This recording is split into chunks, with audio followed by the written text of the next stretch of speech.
बोलो एकादशी मैया की जय। बोलो श्री कृष्ण भगवान की जय। बोलो विष्णु भगवान की जय। मैं अनिल गुप्ता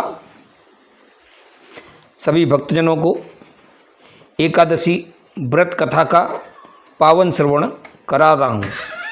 आज एकादशी व्रत कथा का 14वां अध्याय है, जिसे हम निर्जला एकादशी के नाम से जानते हैं। आज ज्येष्ठ माह की शुक्ला एकादशी है, तो आइए भक्तिपूर्वक श्रवण करते हैं। 14वां अध्याय ज्येष्ठ शुक्ला निर्जला एकादशी की कथा। इतनी कथा सुनाकर भगवान आनंद कंद मुरली मनोहर ने कहा कि हे पांडुनंदन, अब मैं आपके सामने ज्येष्ठ शुक्ला निर्जला एकादशी की विचित्र कथा कहता हूँ। हे राजन, यह तमाम पापों को नष्ट करने वाली, सारे सुखों को प्रदान करने वाली और सद्गति देने वाली है। हे राजन, इसका नाम भीमसेनी भी है। सो जिस प्रकार इसका भीमसेनी नाम पड़ा, वह कथा कहता हूँ, सो सुनिए। एक समय भीमसेन ने व्यास जी से प्रार्थना करते हुए कहा कि हे पितामह, मेरे प्रिय भ्राता युधिष्ठिर, अर्जुन, नकुल, सहदेव और माता कुंती तथा स्त्री रत्न द्रौपदी महीने में 2 बार एकादशी का निराहार व्रत करते थे और मुझे भी इसके करने का सदैव उपदेश करते हैं। परंतु मैं उनसे कहा करता हूँ कि भाई, मैं बहुत सा दान दे दूंगा और भगवान की विधि विधान से पूजा कर लूँगा, परंतु मेरे से भूखा रहकर कोई व्रत नहीं किया जा सकेगा, क्योंकि मेरे पेट में ब्रक नाम की अग्नि निवास करती है। अतएव जब तक भरपेट भोजन नहीं कर लेता, इतने मेरी अग्नि शांत नहीं होती। इसीलिए निराहार व्रत का करना तो एक और, मेरे से एक समय भोजन खाकर भी कोई व्रत नहीं किया जा सकेगा। हे भगवान, अधिक कहने से क्या, मैं वज्र की चोट को भी सहन कर सकता हूँ, परंतु भूख को सहन करने की शक्ति मुझ में बिल्कुल भी नहीं है। अतएव मेरे उद्धार के लिए किसी अन्य उपाय का निर्माण कीजिए। हे धर्मपुत्र भीमसेन के ये वाक्य सुनकर महात्मा व्यास ने कहा कि हे वृकोदर, यदि तुम्हें स्वर्ग प्यारा है और नरक दुखदायी समझते हो, तो तुम्हें अवश्य दोनों एकादशियों का व्रत करना चाहिए। भगवान वेद व्यास जी की बात सुनकर भीमसेन ने कहा कि हे भगवान, यदि ऐसी ही बात है तो मैं आपके कहने से व्रत करूंगा, परंतु कोई ऐसा उपाय बतलाएं जिससे वर्ष भर में केवल एक ही व्रत द्वारा सभी पुण्यों की प्राप्ति हो सके। तब व्यास जी ने कहा कि हे भीमसेन, ज्येष्ठ शुक्ला निर्जला एकादशी का यदि तुम व्रत करने लगो तो तुम को 12 महीने की एकादशियों का जितना पुण्य प्राप्त हो सकता है।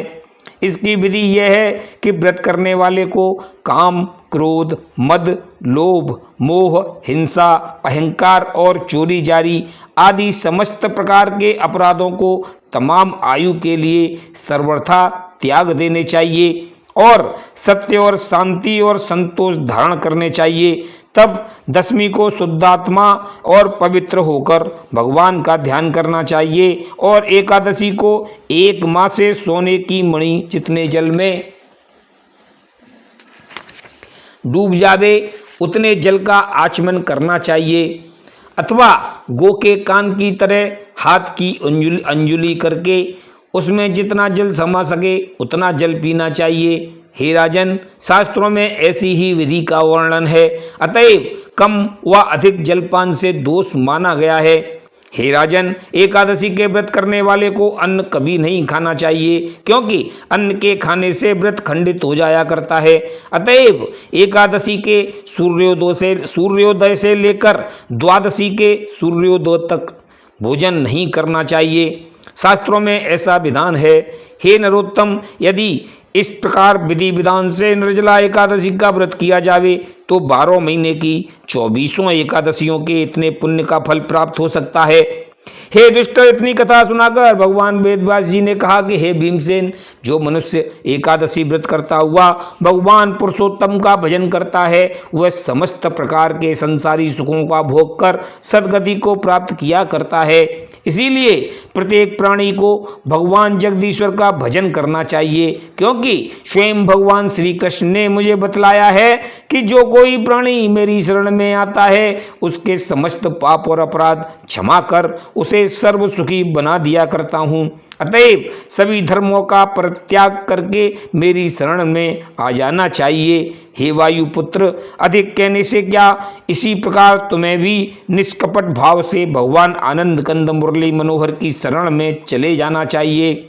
हे धर्मपुत्र, भगवान वेदव्यास जी के ये वाक्य सुनकर भीमसेन ने तब से निर्जला एकादशी का व्रत विधि विधान से करना आरंभ कर दिया और तब से वह वीरों में श्रेष्ठ गिना जाकर संसार में विख्यात हो गया।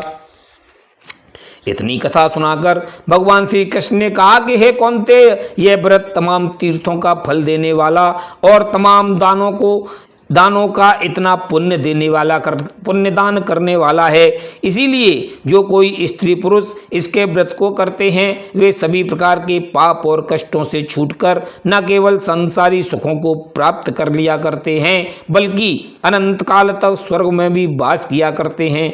इसीलिए सद्गति और सुखों को इच्छा करने वालों को इसका अवश्य व्रत करना चाहिए। हे दुष्टर, यह तो इसका हुआ पुण्य फल का वर्णन।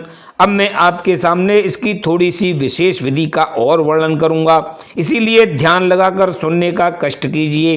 हे राजन, इसमें भगवान त्रिविक्रम की पूजा करते हुए रात्रि को जागरण किया जाता है।